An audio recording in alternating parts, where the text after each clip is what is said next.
रश्मि, ओह हाय। क्या बात है, तबीयत ठीक नहीं है? हाँ, थोड़ा सर भारी है, डिस्प्रिन ली है, ठीक हो जाएगा। क्यों टेंशन ले रही है? तुम्हें कॉन्फर्मेशन मिल जाएगा, मुझे पूरा विश्वास है।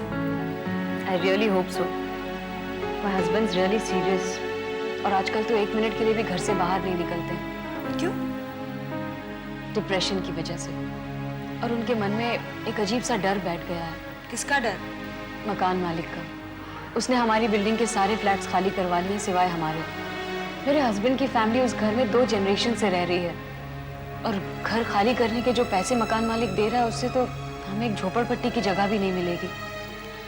मगर तुम लोग तो कई सालों से वहां रह रहे हो, तो तुम लोगों को वहां से कोई नहीं हटा सकता।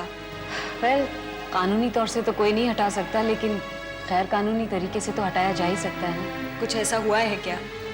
अभी तक तो नहीं, लेकिन मेरे हस्बैंड के मन में बस ये डर बैठ गया है। एनीवेज, आई होप मेरी नौकरी कंफर्म हो जाए तो शायद कुछ राहत मिल जाए। हो जाएगी, डोंट वरी। चाय पीने चले कैंटीन में? हाँ, अरे 1 मिनट, शैलेश को आ जाने दो, फिर चलते हैं। अरे शैलेश कहाँ है इन दिनों? आजकल तो दिखाई नहीं देता। हेलो। हाय। अरे बड़ी लंबी उम्र है आपकी, अभी याद ही किया जा रहा था आपको।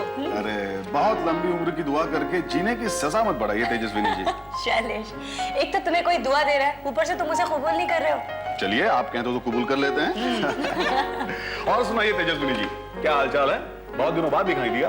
आपको ही नाटकों की रिहर्सल से फुर्सत नहीं मिलती होगी, वरना हम तो रोज आते हैं स्टाफ रूम में। बस आप और आपकी शेरो शायरी सुनने को नहीं मिलती। हाँ, इसीलिए फिलहाल तो मेरे दुखड़े सुनकर दिल बहला रही हैं। हाँ, वैसे मैंने भी सुना है जनक जी काफी हाथ धोकर पीछे पड़ गए तुम्हारे। हाँ, आ रहे हैं आज मेरी क्लास में ऑब्जर्वेशन के लिए। सो व्हाट, आने दो उन्हें, तुम्हें कोई फर्क नहीं पड़ना चाहिए। You are such a good teacher. Janak ji चाहकर भी तुम्हारे खिलाफ खराब रिपोर्ट नहीं लिख सकते। Let's hope so. I am also confident of that. तो चलिए इसी बात पर कैंटीन चल के चाय पीते हैं, क्योंकि मैंने जनक जी को अभी अभी यहीं आते देखा। बाप रे, तब तो फौरन चलते हैं। क्विक मार्च। चलो चलो। कम।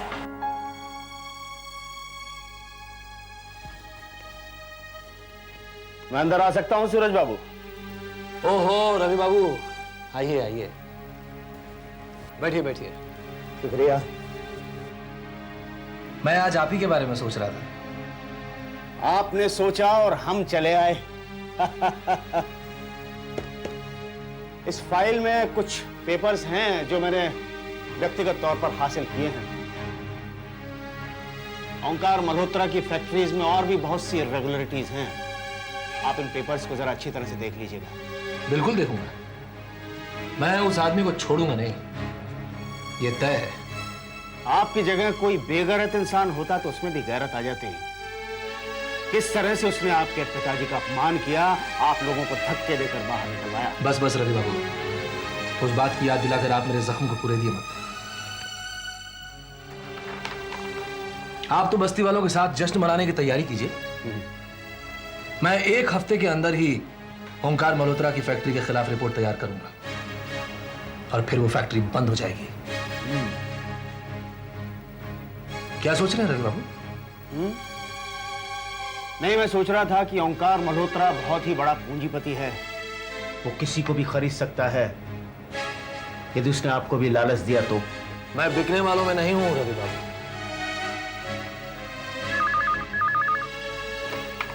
हेलो। हेलो, सूरज साहब बोल रहे हैं? जी मैं बोल रहा हूं। मैं ओंकार मल्होत्रा। जी कहिए।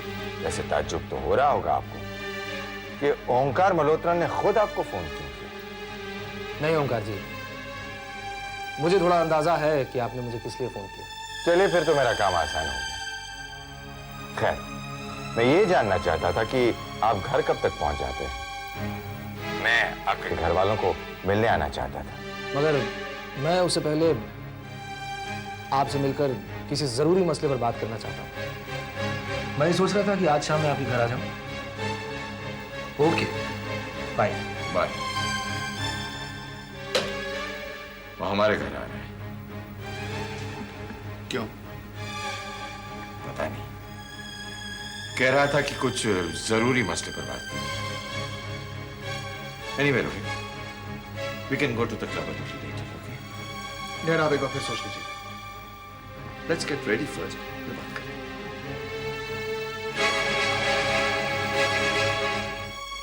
सूरज बाबू, ओंकार मल्होत्रा के घर जा रहे हैं, क्या कोई खास बात? रवि बाबू, ये मेरा साथी नहीं है, मगर आप घबराइए नहीं, मुझे अपने जमीर पर पूरा भरोसा है। आप भी मुझ पर भरोसा रखिए। मुझे आप पर पूरा भरोसा है और बस्ती के उन हजारों लोगों को भी आप पर भरोसा है जो उस फैक्ट्री से निकला काला धुआं पीकर मुर्दों की जिंदगी बसर कर रहे हैं। आगे आप खुद समझदार हैं, आप बेफिक्र होकर जाइए।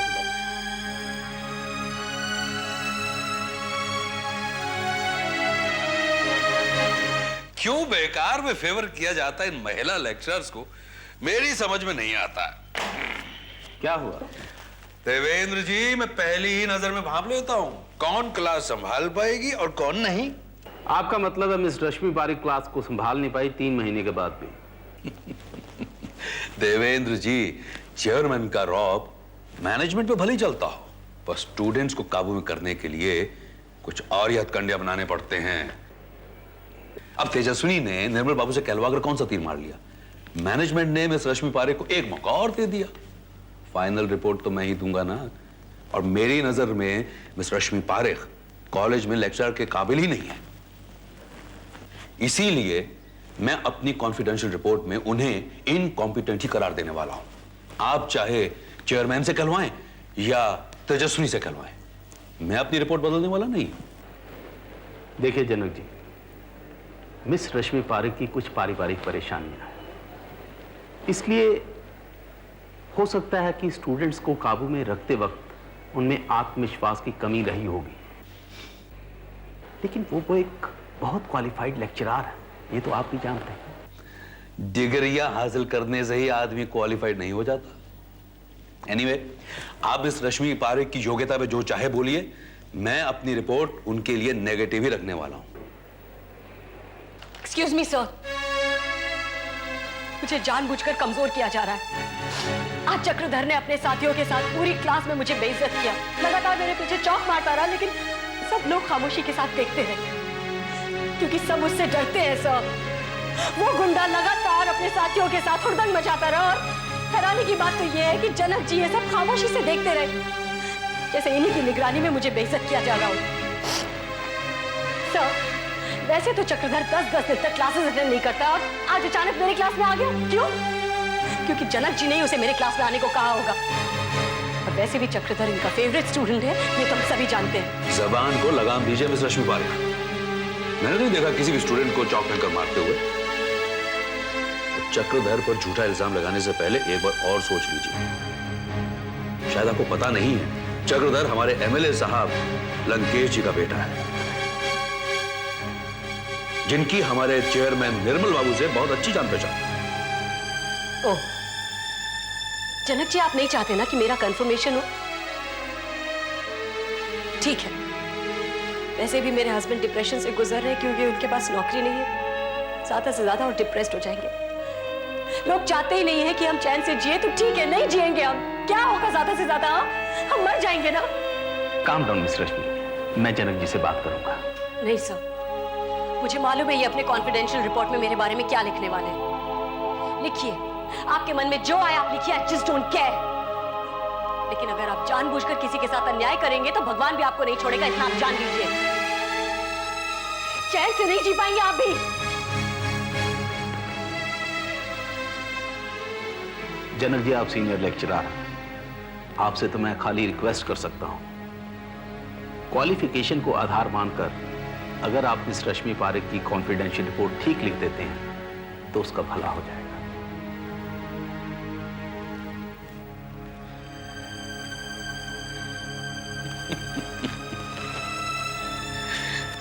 आपकी साली तो नहीं लगती ना, तो क्यों परेशान हो रहे हैं?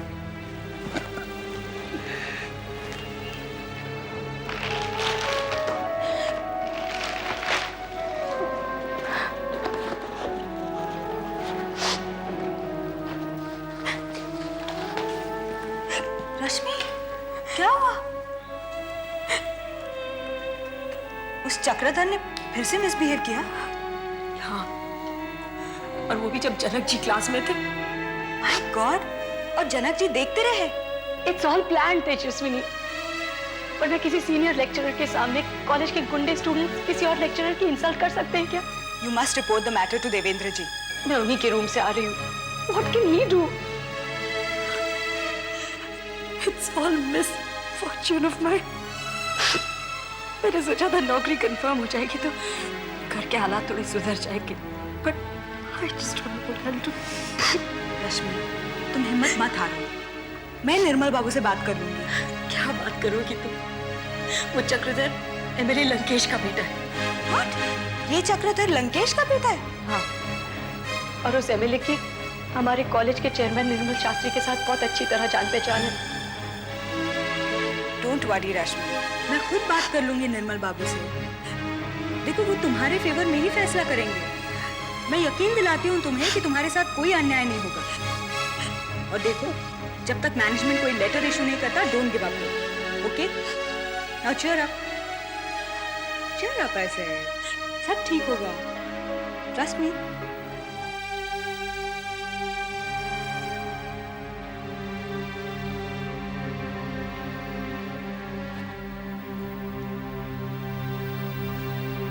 So you have decided.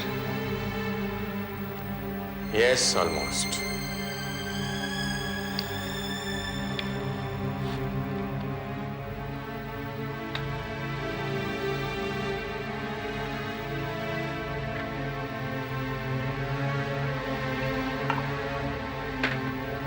और उस सूरत में क्या होगा जब सूरज आपका खर्चमाई बनने से इनकार कर देगा? खर्चमाई तो एक लेबल है रोहित। भले ही ना रहे वो हमारे साथ, लेकिन जहां भी रहे हमारा बनकर रहे। जब भी हम उसे बुलाएं, दुम मिलाता वो हमारी सेवा में हाजिर हो जाए। और वो हो जाएगा रोहित, जब उसकी समझ में आ जाएगा ना कि हमने अपनी बेटी की शादी उसके साथ करने के लिए हाँ कर दी है, सब कुछ भूल जाएगा। डैड, मैं तो बस एक बात जानता हूं, अगर सूरज ने हमारी फैक्ट्री के खिलाफ रिपोर्ट लिखवाई तो वो मेरा सबसे बड़ा दुश्मन हो जाएगा, फिर चाहे तब तक वो मेरी बहन का शौहर ही क्यों ना बन चुका हो। सिर्फ तुम्हारा ही नहीं रोहित, मेरा भी वो सबसे बड़ा दुश्मन हो जाएगा। We are taking a risk. Let's hope for the best. आप कुछ भी कहें डैड, मुझे ये सूरज बहुत ही घाघ आदमी लगता है। सब कुछ एक प्लान के मुताबिक कर रहा है। कुसुम को फंसाने के बाद अब यहां पर हमारे साथ बार्गेन करने के लिए आ रहा है। हम भी तो यही चाहते हैं ना रोहित। अगर वो शख्स हमारी बेटी के साथ शादी करके अमीर होने का अपना मकसद पूरा कर रहा है, तो उसमें हमारा भी तो मकसद पूरा हो रहा है।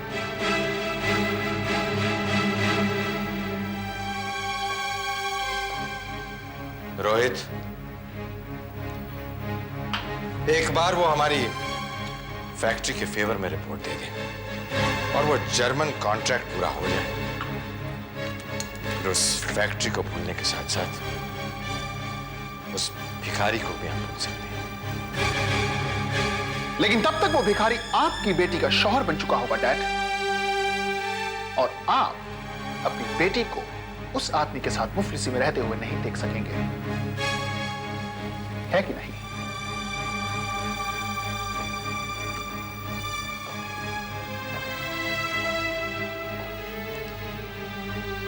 शादी टूट भी सकती है Rohit.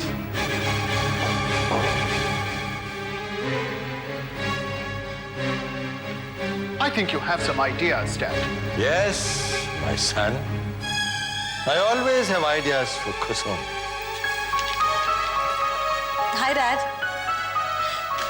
Look, who's here? Mr. Suraj, आप तो अकेले आने वाले थे। How come you're with Kusum? सूरज मुझे बाहर ही मिला। And Dad, I know why he has come. सूरज ने मुझे बताया कि आप लोगों ने उसे बुलाया है। In a way, yes. अरे सूरज, आज यहाँ का रास्ता कैसे भूल गए? Welcome, Mr. सूरज। अब बताइए, क्या आप सबके सामने बात करना चाहेंगे कि अकेले में? कैसी बात डैड?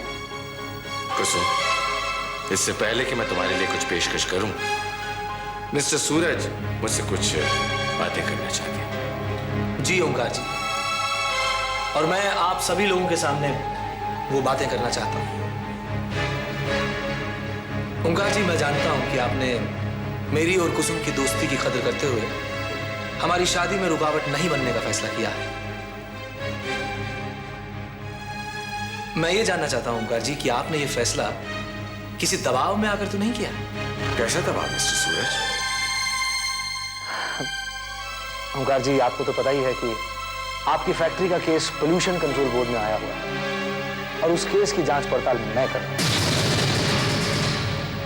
मैंने वो केस देखा है and I am sorry to say उसमें बहुत ज्यादा इरेगुलरिटीज है।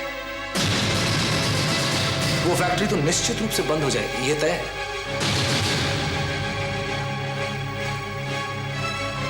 कुसुम, मैं तुमसे भी वही सवाल पूछना चाहूंगा और तुम्हारे डैडी से भी। अगर मेरे सही रिपोर्ट लिखने की वजह से वो फैक्ट्री बंद हो जाती है तो क्या तुम मुझसे शादी करोगे? और क्या तब भी आप अपनी बेटी की शादी मुझसे करने को तैयार होंगे? सोचकर बता दीजिएगा मिस्टर ओंकार। मेरे ऑफिस के नंबर्स तो हैं आपके पास। बाय बाय कुसुम। सूरज, एक मिनट। बाय। सूरज, सूरज, सूरज, सूरज। बहुत बुरा लग रहा होगा ना आप लोगों को? किस बात का? यही कि आप लोगों का प्लान कामयाब नहीं हो सका। आप किस प्लान की बात कर रही हैं? वही जो तुम दोनों मिलकर बना रहे थे। मैंने तुम दोनों बाप बेटे की गुफ्तगू सुनी है और अब मुझे ये कहने में भी शर्म आएगी कि मैं आप लोगों को जानती हूँ। वेट! छुप कर हमारी बातें सुनने में शर्म नहीं आई तुम्हें? जब घर के लोग ही फरेबी हो जाएं, तो सारे नियम कायदे ताक पे रख देने पड़ते हैं। और एक बात ध्यान से सुन लो, मैं अपनी बेटी को आप दोनों की किसी भी सौदेबाजी में शामिल नहीं होने दूंगी। ये एक माँ का अपनी बेटी से वादा है।